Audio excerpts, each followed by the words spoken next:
Namastê, Namaskar. Então, nós vamos dar continuidade aqui à nossa investigação sobre os arquétipos, os símbolos, os ícones que compõem a história do yoga, o conhecimento do yoga. Então, a gente está aqui na sala do Zoom e, ao mesmo tempo, gravando ali para o YouTube. Muito bem, a gente começou, né, nessa jornada. A gente começou pela roda, o carro, passamos para o Sol, e hoje vamos estudar então a Lua, Chandra, que é considerado o espelho do Sol. A gente não vai poder desconsiderar que, durante a etapa do pensamento mágico, onde, né, o pensamento mágico é essa etapa onde os elementos eles têm vida própria, ah, os nossos ancestrais eles tinham uma relação com a natureza, como se a natureza toda fosse viva e inteligente. E aí passou eras e a gente chegou à conclusão que a natureza toda é viva e inteligente. Que era viva a gente não discutia, mas a questão da inteligência a gente viu que pouco a pouco a gente vai avançando cada vez mais para o entendimento de que a consciência é algo que transcende o humano. Pois muito bem, dentro dessa história, né, do pensamento mágico, três elementos despontam no céu e brilham intensamente no céu e são dignos de nota dentro dos cancioneiros todos da experiência mística, mítica e sagrada dos ancestrais. E é o Sol, como a gente já viu, a Lua e a estrela polar, ou a estrela do Oriente, que na verdade é o planeta Vênus. Pois muito bem, hoje a gente vai falar da Lua. Então, com certeza, a Lua exerceu um fascínio para aqueles nossos parentes mais distantes. Praticamente todas as observâncias religiosas, os rituais, as festividades sagradas da Índia estão, de uma forma ou de outra, relacionadas com a Lua. Isso porque, primeiro, o calendário hindu é lunar, e segundo, porque justamente a Lua ela tem a função de regular essas experiências litúrgicas, sagradas. Então, a maioria delas está dinamicamente associadas com a Lua. Eu fiz aqui a minha colinha para eu ir fazendo notificando algumas coisas para vocês e não me perder muito. Então, assim, o início da vida epifânica ou mística dos indianos, ela está, obviamente, registrada na forma dos Vedas.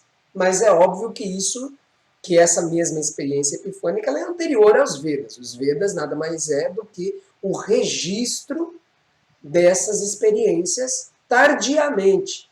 E eu falo tardiamente sem poder dar para vocês uma definição de data, porque realmente seria algo improvável de se alcançar, né? O registro datado, a data em que essas experiências aconteceram. Mas o fundamento litúrgico, ritualístico, pelo menos dessa experiência que nós vamos chamar pré-védica e védica, está associado com a Lua. Por quê? Porque tudo que está registrado nos Vedas foi registrado como Melhor, deixa eu voltar um pouco. A maioria dos registros dos Vedas exaltam a presença litúrgica do Soma. Pronto, o Soma é o fator, a mola propulsora da experiência védica, dessa experiência epifânica.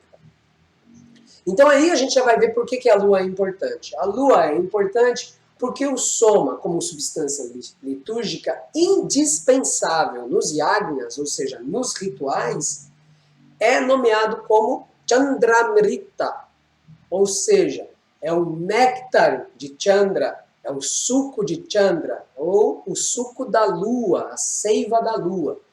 Então eles acreditavam, né, os anciãos acreditavam que o valor da substância espiritual daquela beberagem, que todo mundo chuta o que é que tinha lá, eu não vou entrar aqui no mérito, mas o que eles diziam é que, independente de qual que tenha sido a fórmula, a substância material, mas aquilo que nós podemos chamar de substância transcendental ou substância espiritual vinha da Lua.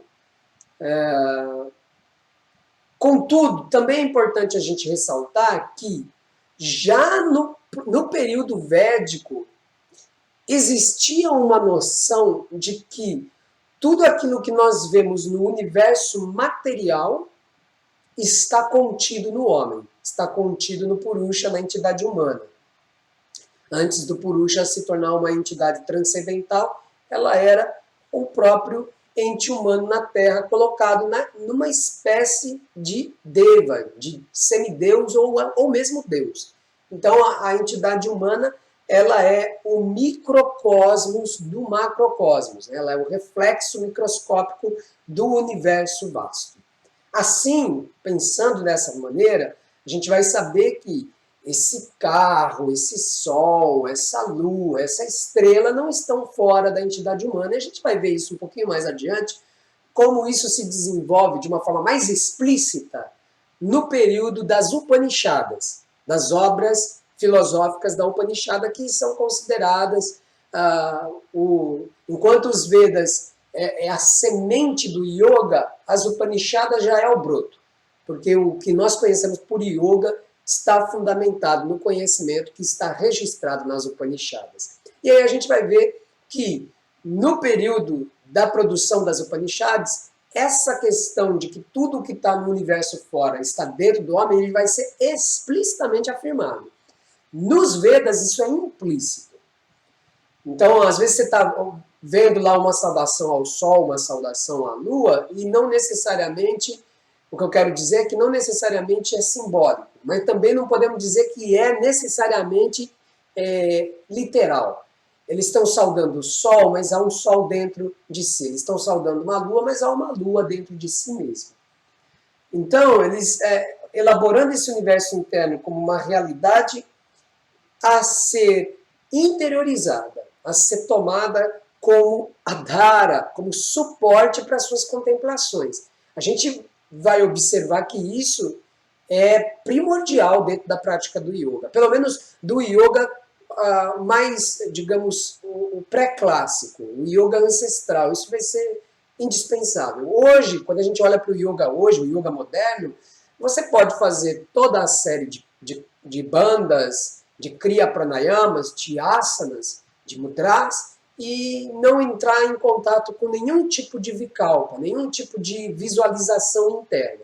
Alguns professores tiveram uma formação um pouco mais detalhada e um pouco mais alinhada com a experiência pré-clássica, com a experiência ancestral do yoga. E então, eles receberam orientações. Olha, aqui nessa postura você pode visualizar isto ou aquilo, interiorizar isto ou aquilo. Uma imagem qualquer que seja. Então, vai depender muito da formação que aquele instrutor recebeu, com quem ele aprendeu o yoga. Se ele tiver aprendido o yoga de uma pessoa que tem uma abordagem mais, digamos, orgânica, corpórea, não vai ter tanto visualizações. Se ele teve uma abordagem um tanto mais mística, digamos assim, então ele vai trabalhar com essas visualizações. Então a gente viu o seguinte, na aula anterior a gente viu que o espírito, o self, o ser, ou o Atman, ele é comparado com o sol brilhando em nosso coração. Então, no nosso próprio coração, nós encontramos esse sol, que é, de novo, a miniatura, o reflexo do universo. Se o sol está no coração, onde estará esta lua?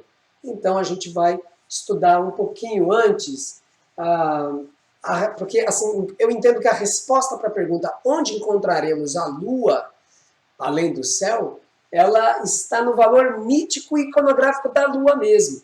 Então eu vou pegar aqui alguns elementos simbólicos da Lua e por eles a gente já vai fazendo essa livre associação. Uma associação que vai nos parecer, na verdade, inequívoca de como a gente vai relacionar, encontrar e simbolizar a Lua dentro de nós mesmos. Então o primeiro tópico que eu levantei é: a Lua é indissociável do Sol. Não importa as culturas tantas que existem, a maioria delas vai falar da Lua como indissociável ao Sol. Algumas vezes a Lua vai aparecer, inclusive, como a esposa do Sol. Então, assim, essa associação Lua-Sol é praticamente indistinta. No parte 2, o segundo ponto que eu levantei ela é tomada como espelho do Sol, que significa logo que ela é um reflexo do Sol. Isso também está presente em praticamente todas as culturas. Como reflexo do Sol, ela não tem luz própria, ou seja, ela depende de uma outra fonte de luz. Né? Nós sabemos disso, e os hindus também já sabiam disso lá atrás, que a Lua ela não tinha uma própria luz, mas que ela refletia a luz do Sol. Ela passa por diferentes fases, ou seja, ela é o símbolo daquilo que muda, daquilo que se transforma, associada também a ter um aspecto sombrio nela. Por estes mesmos valores, né, de mudança constante, ela é o simbólico da renovação e daquilo que tem uma regulação, que é periódico. Sendo assim também o símbolo da transformação e do crescimento por causa das suas fases, né? Por seu periodismo e renovação constante, ela também vai servir por metáfora para falar dos ritmos biológicos, para aquilo que é a regulação. E é por isso, inclusive, que ela é universalmente aceita como símbolo da menstruação. Inclusive, várias culturas falam da menstruação como o tempo de lua. Nesse sentido, né, da menstruação, a gente vai ver que na etimologia das palavras com a raiz mens, que forma a palavra menstruação, nós temos medida, medicina, mesura e a própria palavra meditação. Então, menstruação, medida, medicina, mesura e menstruação, elas todas têm a raiz verbal mens, a mesma raiz verbal.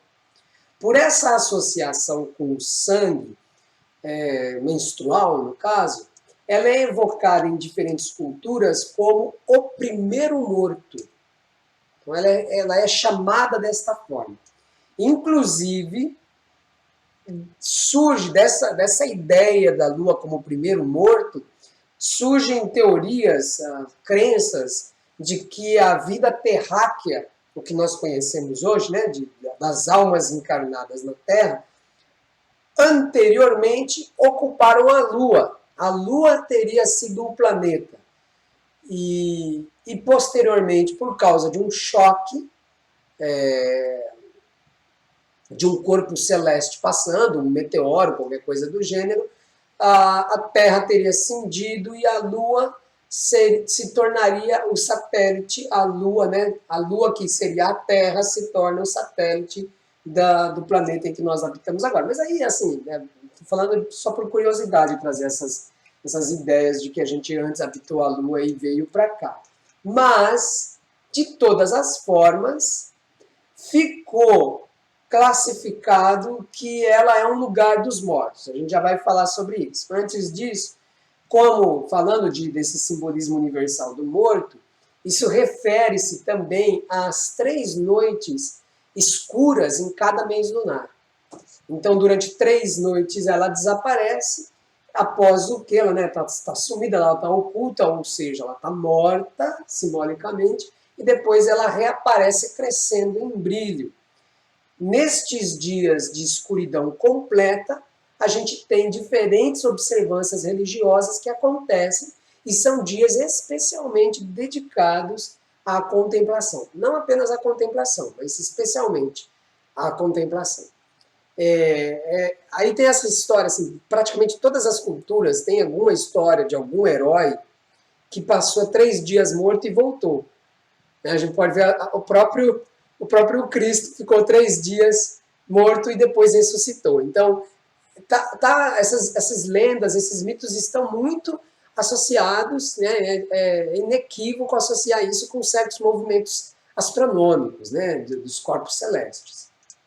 Enfim, A Lua, não apenas para os hindus, mas ela é um lugar de representatividade da transição, especialmente transição vida-morte, morte-vida.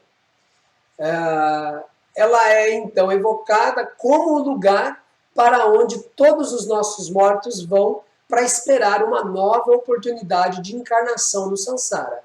É quase como se, no momento em que uma entidade viva perde o seu corpo físico, ela, enquanto jiva, enquanto alma, enquanto essência, ela vai para a Lua e uma parte dela fica na Lua e outra parte dela vai gozar em algum loca, em algum mundo onde uma divindade é regente.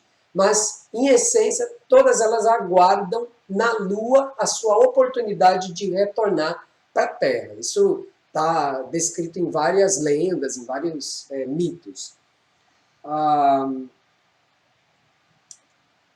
Só deixa eu ver onde eu parei no 11º. Então, assim, para os hindus, a Lua é o disco luminoso resultante do que é chamado Pitriyana, ou o Kamyana, caminho, a via Pitri, dos ancestrais, dos parentes primitivos, etc. Então, assim, por esse motivo, ela vai servir como símbolo do passado, do inconsciente, especialmente no que tange a sua face escura, aquilo que, né, a sua face que não recebe a luz do sol. Mas também acaba servindo como símbolo do conhecimento indireto. O que isso quer dizer? A Lua, ela representa tudo aquilo que eu aprendo a partir do testemunho de um outro. Por exemplo, eu estou falando, trazendo algumas informações. Este é um conhecimento indireto. Você está recebendo de um outro as informações que vão compor para você, através desses discursos, de livros, de comentários, etc., vão compor o conhecimento que você vai acumular. E uma vez que você aplique esse conhecimento, por exemplo, através de uma prática transcendental, como a meditação, você passa a experimentá-lo empiricamente. Então, o testemunho do outro vai se tornando a verdade da sua própria experiência. Isso quer dizer que você transitou da Lua para o Sol, porque o Sol está dentro de você mesmo. Algumas vezes, os sábios yogis e místicos são relacionados com a Lua.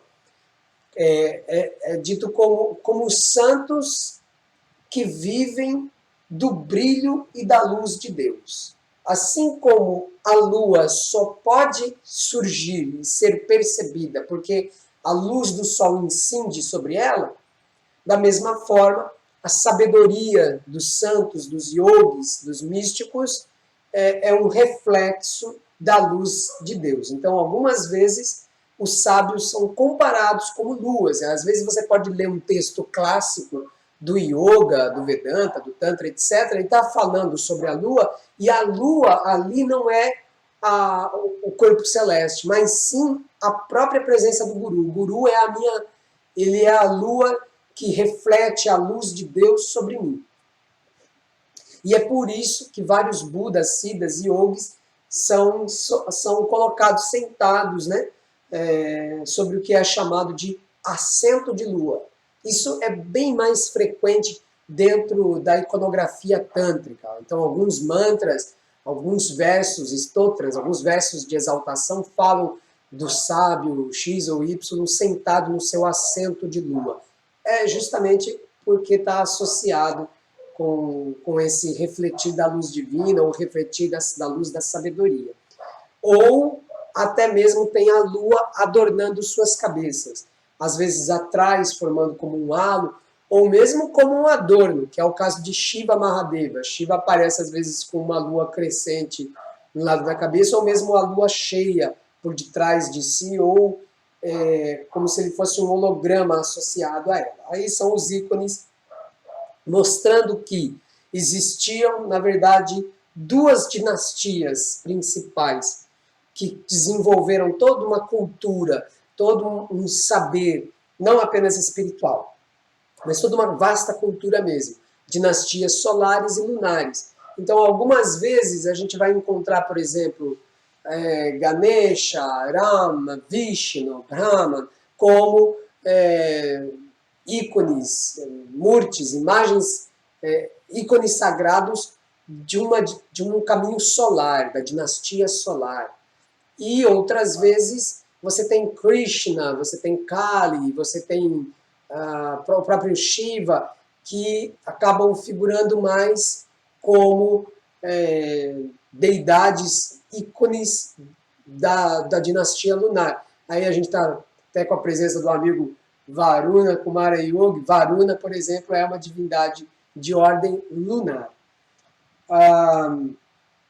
E a gente ainda pode ressaltar aqui a questão de que as fases da Lua está diretamente associada com os atributos da natureza, ou as gunas, né? Sendo que a etapa escura da Lua é justamente tamas, ou seja, o atributo da inércia, da passividade, o seu crescimento associado a arádias, que é o dinamismo, que é o atributo do movimento, e a fase cheia como sattvas, ou seja, o atributo da benevolência, da harmonia, da bondade, da sabedoria, da clareza mental.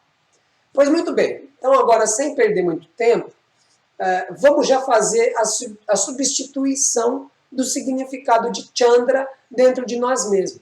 Pegando estes mesmos emblemas, arquétipos, metáforas e simbolismos que foram levantados até agora relacionados à Lua, vamos tratar então do que está oculto e indo diretamente ao seu sentido, que é o quê? Lua igual mentalidade ou mente. Você pode colocar Lua igual subjetividade, mentalidade, psiquismo, mente. Tudo isso está interiorizado no símbolo, no ícone, no arquétipo da Lua. Inclusive, né, a gente até fala que os nossos humores são afetados pela Lua por causa dos movimentos das marés associados com a fase da Lua e etc. Pois muito bem. Lembra que eu falei, a Lua é indissociável do Sol e depende dele para poder ter o seu brilho. Vamos fazer as alterações desses tópicos todos, agora trabalhando com o elemento mente, mentalidade. A mente é indissociável do Atman. Depende dele e tem no Atman o seu existir. Ponto 1. Ponto 2. A mente é tomada como o espelho do ser. Logo, ela é apresentada como um reflexo do Atman. Ponto 3. Como reflexo e ferramenta de reflexão, né? Olha como é que a gente usa a palavra. Então, como reflexo e ferramenta de reflexão, a mente não tem luz própria. A luz dela depende de outra fonte. Existe uma outra fonte de luz que é o ser real, o nosso espírito, o Atman. A mente, tal como a Lua, é volátil, passa por diferentes fases. O empírico daquilo que muda de forma e que está em constante evolução. Ou seja, que possui também fases de diferentes intensidades de clareza mental, que a gente sabe disso, a gente consegue identificar quando a gente está com a nossa inteligência afiada e quando a gente está com o nosso intelecto, a nossa mente embotada, devagar, lenta, o que pode servir para tomar como símbolo a face escura da Lua, e que também está associado com o nosso inconsciente, né? Quinto, a mente tem extraordinária capacidade de renovação e continuidade, ainda que seja uma continuidade descontinuada no que tange aos objetos mentais. Os objetos mentais é aquela loucura, né? A cada hora é um objeto mental que está surgindo, é um pensamento, a gente começa a pensar na roupa que esqueceu e no meio do caminho a gente lembra da conta que deixou de pagar e no meio do caminho a gente recorda de algo que a gente tem para fazer, ou no meio de tudo isso acontece que a gente tem uma experiência de memória de qualquer coisa diferente lá do passado ou de projeção do futuro, enfim. ela não tem uma continuidade nos objetos, mas ela tem uma continuidade na sua volição, no seu movimento, né? No seu progredir em inúmeras associações que ela vai fazendo, né? Que fluem, inclusive, nos diferentes humores. A gente pode ter uma série de fenômenos, objetos mentais surgindo como rupa e nama, como nome e forma, como pensamento em palavra e imagem, e cada uma delas colorida por um tipo de humor. Tudo isso, toda essa volição, esse movimento, foi simbolizado pela Lua e é a representação clara do que acontece na nossa subjetividade. Tal como a Lua em suas fases, a mente ora parece crescer, ora diminuir, oscilando em suas volições, mais do mesmo. Nas suas etapas de atividade espontânea, como no sonhar, ela revela seu conteúdo secreto ou recalcado, tanto no sonhar quanto na meditação, ok? Isso acontece. Mas vou falar mais especificamente do sonhar, porque de modo geral a gente sonha à noite, porque a grande maioria de nós dorme à noite, por isso que também está associado com a Lua invadir o nosso psiquismo do período noturno e trazer os conteúdos que a gente está escondendo. A Lua, ela seria uma espécie de mentora do sonhar, associado, obviamente, aí com Varuna, que também é o senhor do sonhar. Então, ela revela durante o sono, no caso sono com sonhos e não no sono profundo, estes conteúdos. Esse transbordamento de conteúdos durante o processo do sono é, digamos, a menstruação da alma. Ela está colocando para fora esses conteúdos. Mas a meditação, a gente pode dizer que é o menstruar ou o vazar do conteúdo do psiquismo, principalmente em forma ou imagem e palavra, isso está menstruando durante o dia. Então a gente vai dizer que a meditação, algumas vezes ela é nomeada como a lua fresca que revela os conteúdos. Alguns textos vai trazer essa abordagem. Mas da mesma forma, né, quando a gente senta para meditar, de uma certa forma a gente experimenta essa menstruação do psiquismo, as coisas começam a ser reveladas. É uma etapa dentro do processo da meditação.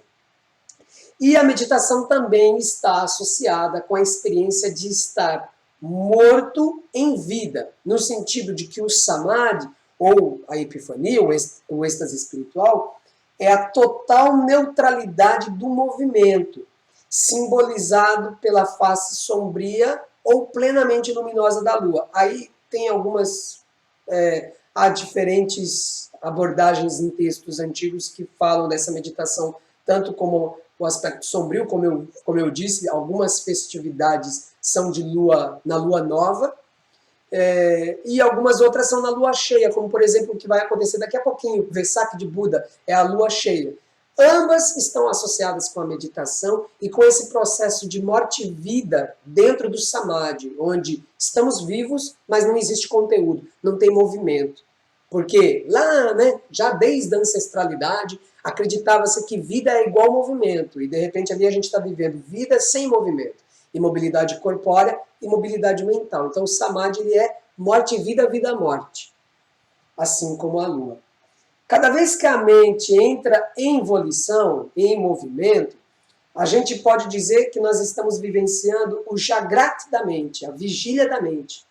Quando no sono profundo, que é caracterizado pela ausência de movimentos e de pensamento, e mesmo da ideia de um eu, de uma entidade, então é a lua nova da consciência. Quando operando na tranquilidade, temos a lua crescente indo para a cheia, que é plena de sattvas, desse elemento, desse atributo de harmonia, bondade e clareza interna.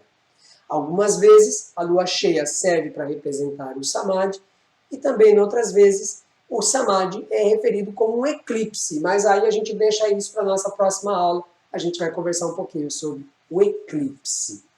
Ok? Então, a gente pode partir para a ideia ainda do Prithyana, o caminho dos ancestrais, que além de representar o nosso próprio passado, as nossas experiências passadas, representa o conhecimento dos nossos ancestrais e que a gente, de alguma forma, recebe esse conhecimento.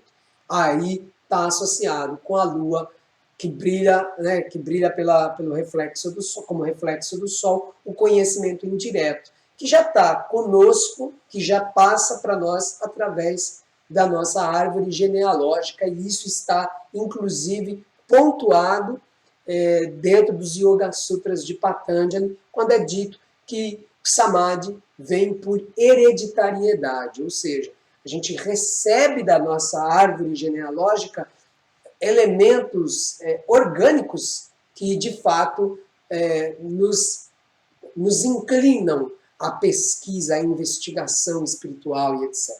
A gente começa a espiritualidade, a buscar esse negócio de espiritualidade, aí de repente alguém aparece na sua família falando assim, parece sua avó ou seu avô que vivia parado nos cantos quieto. Aí você vê, como assim? Às vezes você descobre que os seus ancestrais tinham uma prática, se não de yoga especificamente, uma prática transcendental. E aí a gente vai reencontrando eles dentro da gente mesmo.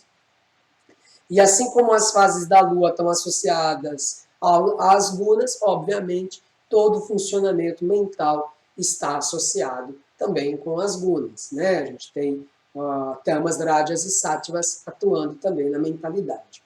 O yoga contém em si o Sol e a Lua. Geralmente, quando isso é assim tratado, a gente está falando de Tantra Yoga, a gente está falando do Hatha Yoga, que é o yoga tântrico, que tem a Lua sendo o conhecimento e o Sol sendo o Atman. Né? Então eu recebo a informação, existe um Isravana, eu ouvi a verdade sobre o espírito e eu realizo essa verdade de forma direta, entrando na profundidade de mim mesmo e encontrando o Sol dentro de mim.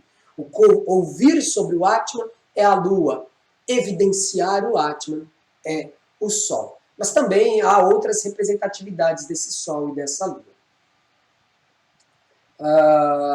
Dentro das Upanishadas, a gente tem aqui na obra de Gorakshanata, chamado Yoga Bijam, a semente do yoga, Ishvara diz, né, está tendo uma conversa entre Shiva e Parvati, sua consorte, e ela faz algumas perguntas, né, para ele, e lá nos versos 83 e 84, ela pergunta, Parvati pergunta para Shiva, o que é yoga?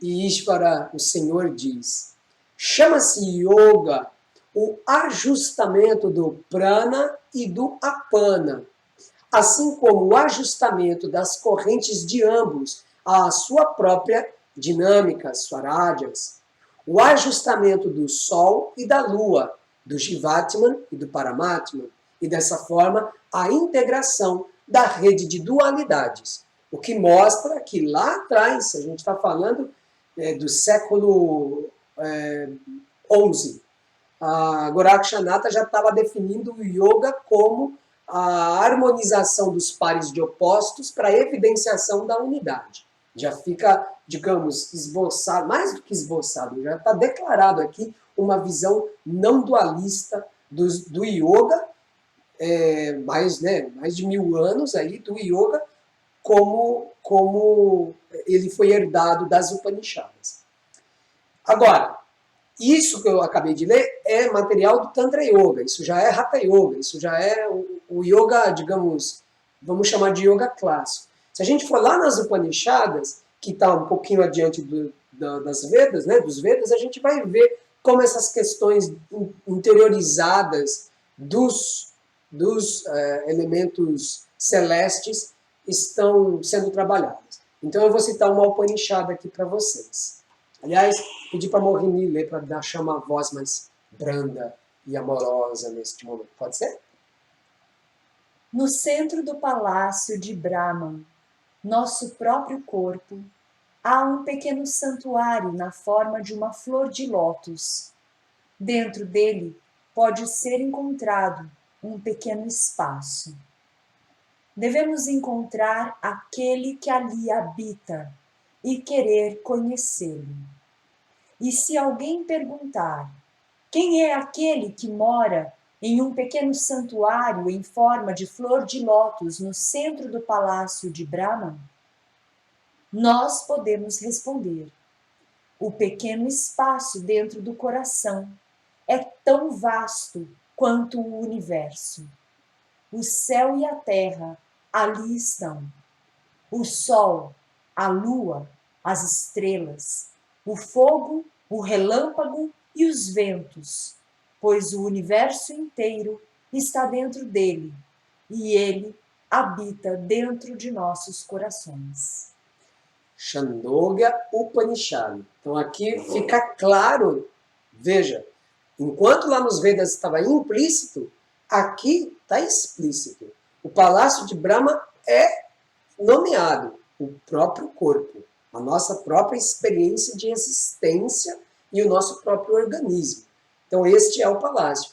Dentro dele, lá há um santuário. Onde está esse santuário? O texto poderia ter deixado isso lá meio, né, oculto e não falar sobre. Não, lá na frente ele vai falar. Há um espaço nesse santuário. E esse espaço é o do coração. E ali dentro há a caixa, vasto espaço, onde está Surya, Chandra, Tara, Tarini, estão todos, o Sol, a Lua, as estrelas, os elementos, Agni, o fogo, Indra, o relâmpago, todos os deuses estão dentro deste espaço sagrado, no centro do palácio de Brahma, nosso próprio coração. Muito bem, até aqui eu queria chegar, foi até longe. Gostaria de convidar todos para um pequeno momento de introspecção. Não farei nenhum tipo de meditação conduzida. Aí temos o Palácio de Brahma, o seu próprio corpo, e dentro desse palácio, o santuário do teu coração e o espaço onde habita o sol, a lua, as estrelas e todos os elementos. Boa contemplação para nós.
Bom, então é isso, minha gente. Um lindo dia para vocês, enluarado, ensolarado, do jeito que bem entender, que a gente possa degustar dias plenos de alegria, saúde e paz. E na semana que vem estamos aí novamente aprofundando, dando continuidade nesse estudo dos arquétipos, agora falando um pouquinho sobre o eclipse. Gratidão profunda, lindo dia para todo mundo.